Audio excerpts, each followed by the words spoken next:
Talked earlier in the program about Steve Bannon, Donald Trump's pick for White House chief strategist. Joining us now from Washington, D.C., a guy who is about the only reporter who can get Steve Bannon on the record.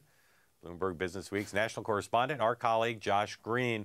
So, Josh, Bannon knows he's controversial. What's in it for him to take such a big job and become the lightning rod in this administration?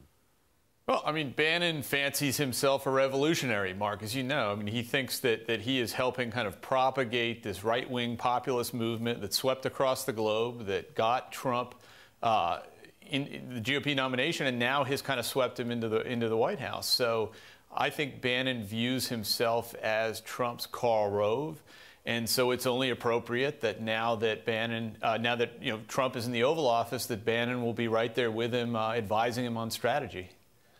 So is he doing it because he's loyal to Trump? Is he doing it because he wants to change America? Is he doing it because it's a fun and interesting job? What's the mix of motivations, as best you can tell? I haven't talked about the motivations, but I strongly suspect it's all three of those. I mean, if you look at what Breitbart News has done over the last few years, they've tried to lead this revolution in the Republican Party and drive out the old guard and bring in new people like Trump, and they basically succeeded in doing that. So I think that what Bannon sees himself as doing is, formalizing that victory by taking a powerful role in a White House so that he can steer the country and help a President Trump realize the vision for a different kind of governing agenda than anything we've seen from Republicans or Democrats in the past. Josh, I'm going to put you on the spot here. Not only have you gotten Bannon on the record repeatedly, but you wrote a long profile of him a little while ago, maybe a year ago or so, maybe a little longer.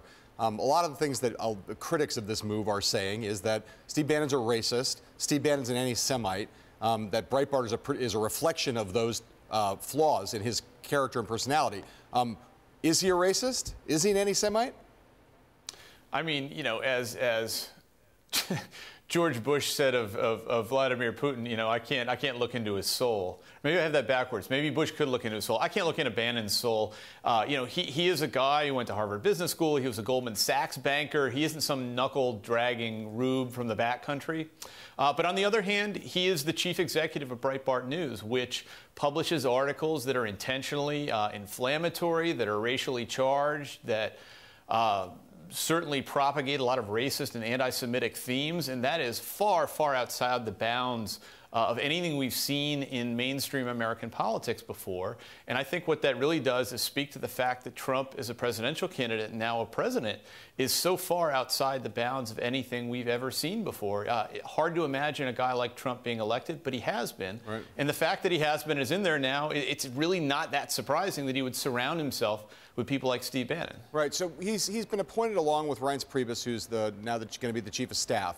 One thing we know about Bannon is that he has often talked about his desire to exact retribution and undermine Paul Ryan and the Republican establishment as much as anything else. So if you're sitting up on Capitol Hill, you're happy about Reince Priebus, but what are you thinking if you're Paul Ryan or Mitch McConnell about Steve Bannon and his agenda with respect to the Republican establishment?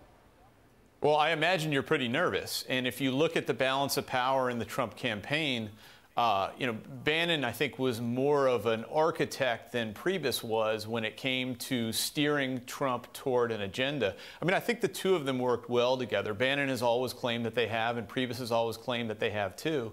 But let's be blunt. I mean, Priebus took essentially a subordinate position to Trump from the moment he became the nominee. That continued throughout the campaign, and my expectation, I guess, would be that that would probably continue in the White House, too, at least until Trump runs into some kind of trouble and feels the need to shake things up.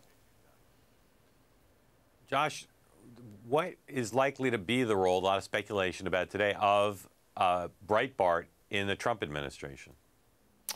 I think that's an open question. And when you stop and think about it, it's a little difficult, I think, for Breitbart to navigate the new terrain in Washington. They have always happily and gleefully been outsiders throwing rocks at the Republican and the Democratic establishment, led by Steve Bannon. And now the fact that Bannon is in there in the White House with the Breitbart candidate and Donald Trump is going to make it much harder, I think, to play that same kind of role, especially if Trump does what he says he intends to do and governs in a way that includes establishment Republicans and even Democrats. It'll be interesting to see whether they wind up playing the same role they have in the past, or whether it's some kind of watered down version of Pravda.